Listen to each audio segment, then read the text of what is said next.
¿Qué pasa? I'm D. About to react to this video. This is 10 greatest against all odds stories in the NBA. Today, part dos. I did part one yesterday. Go check that out.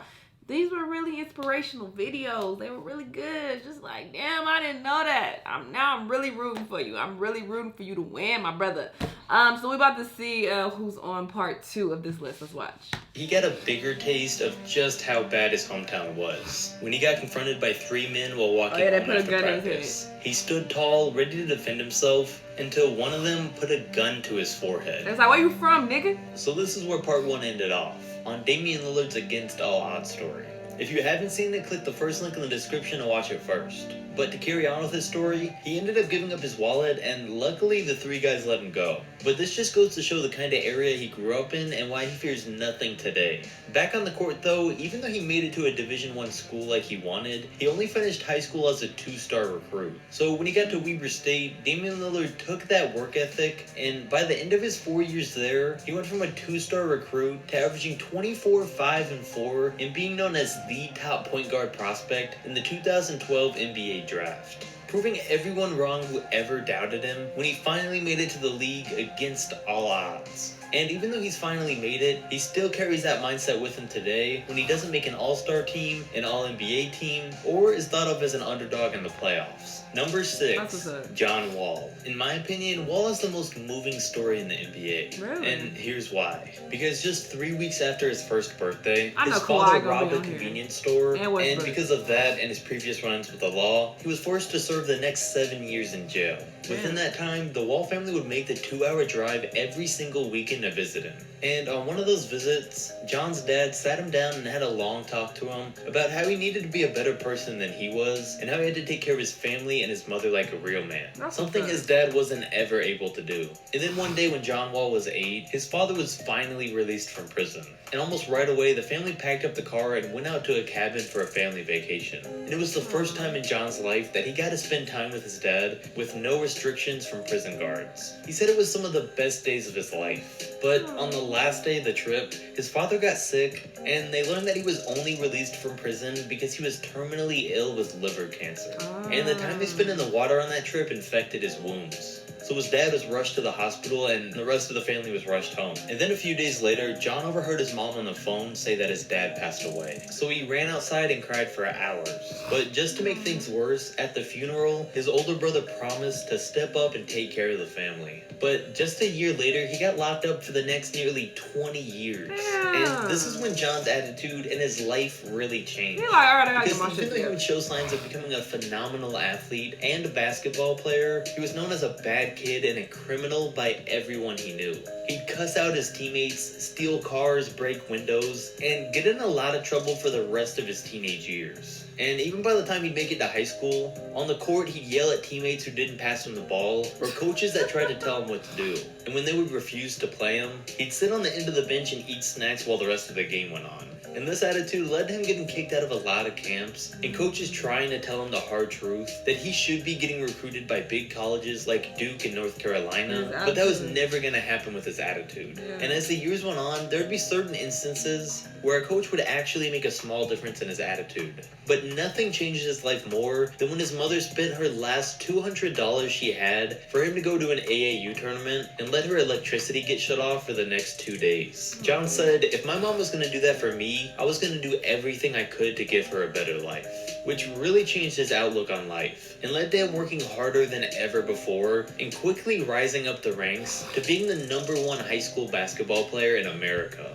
He then went to play 1 year at Kentucky before going first overall in the 2010 NBA draft. And then right after that, he bought his mom a 7-bedroom house, and in an open letter to ESPN, told his dad, "Dad, I know you're proud of the man I've become. We never had the opportunity to interact like a father and son should, but I've taken care of my mom and the family just like you told me." He went on to write that when he becomes a father, he's going to share his dad's story with his children, and let them know that every generation can be better than the last, and that he's living proof of that. And John had his first child in December of 2018, so this is a story that his kid's going to be hearing in a few years 2. Number 7, Jeremy Lin.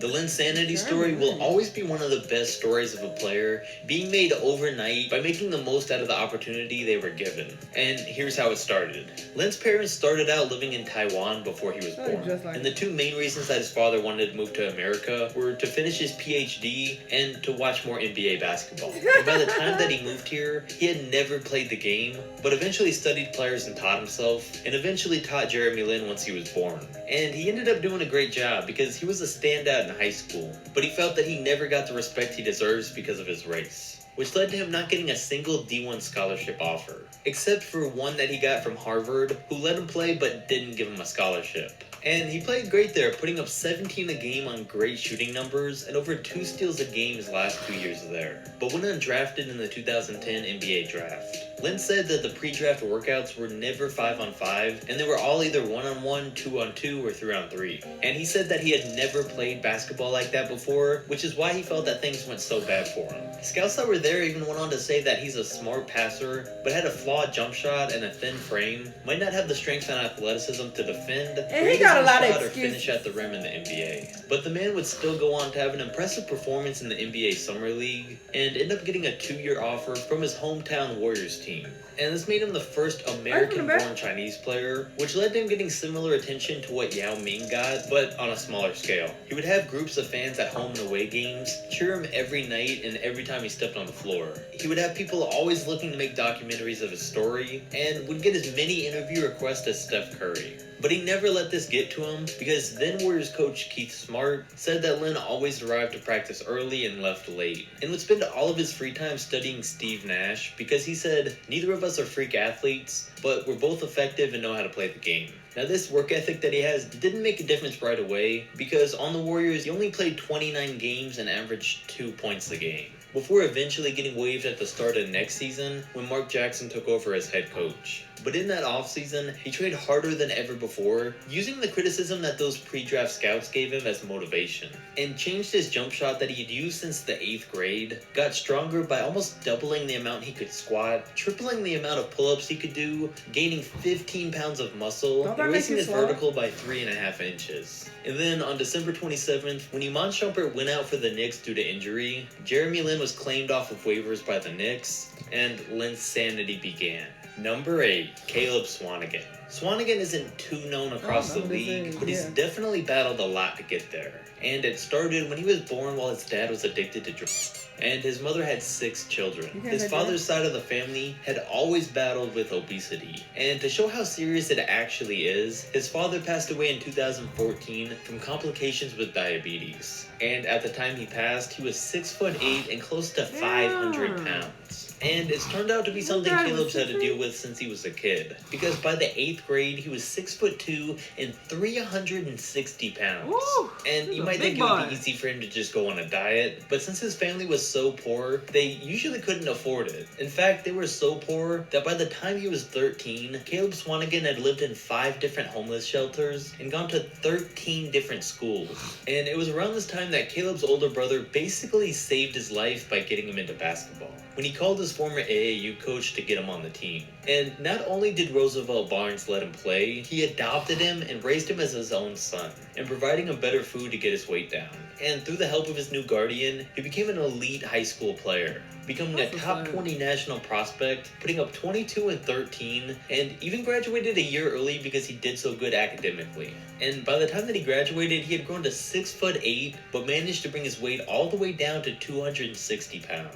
He would go on to go to Purdue and break out in his sophomore season, which led to him entering the NBA draft the next year, where he was picked up 26 overall by the Portland Trail Blazers. At first, it really looked like Swanigan was on a path that would have made him end up like his father. But ever since Roosevelt Barnes adopted him, he's never really struggled with his weight that bad again, and has turned his life around to making it into the NBA. Number 9, Dwyane Wade. Dwyane Wade was born in a bad part of Chicago.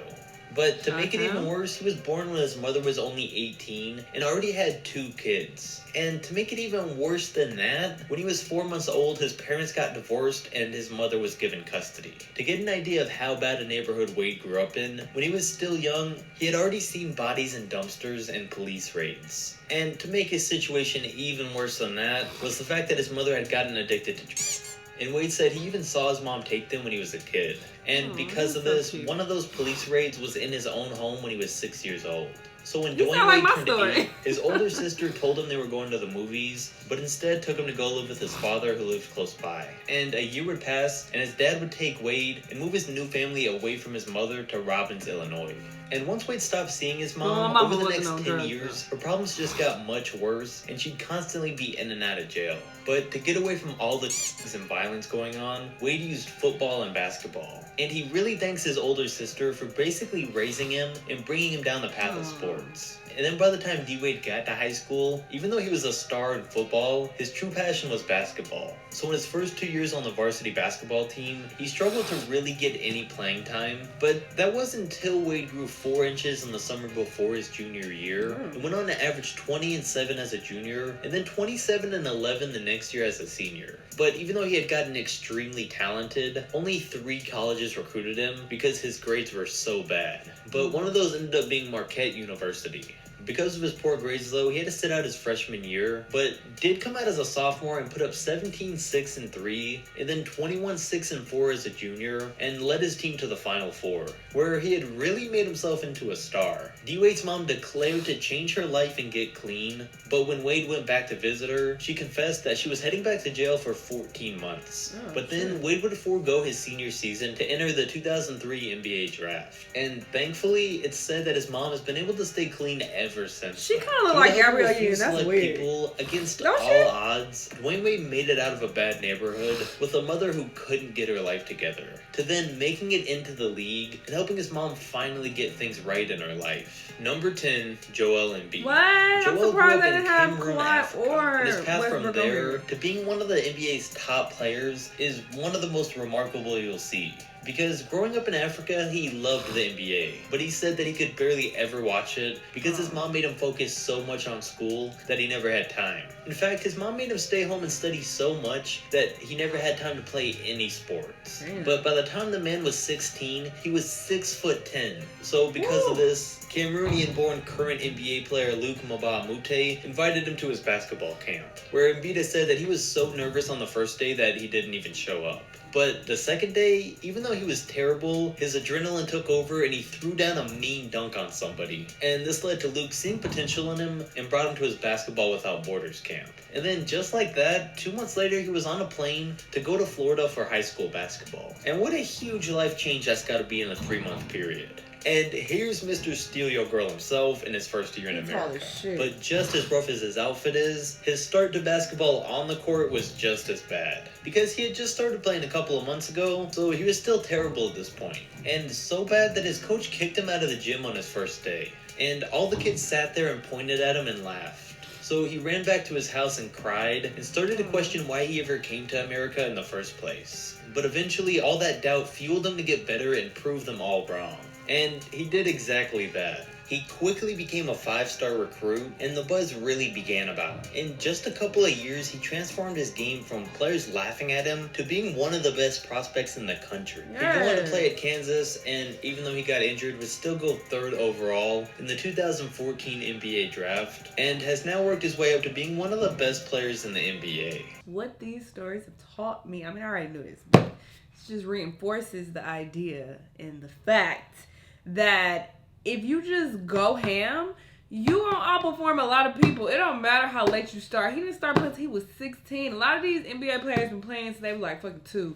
3, 4, 5. You know, they were really young playing basketball. He didn't start till he was 16. And look how good he got. Like, you just have to really be determined, really be motivated, and keep at it, you know? You have to keep at it and stay focused and put a lot of time, energy, effort, blood, sweat, tears into your shit, and you're gonna be successful. Like, success is inevitable when you go that hard. Period.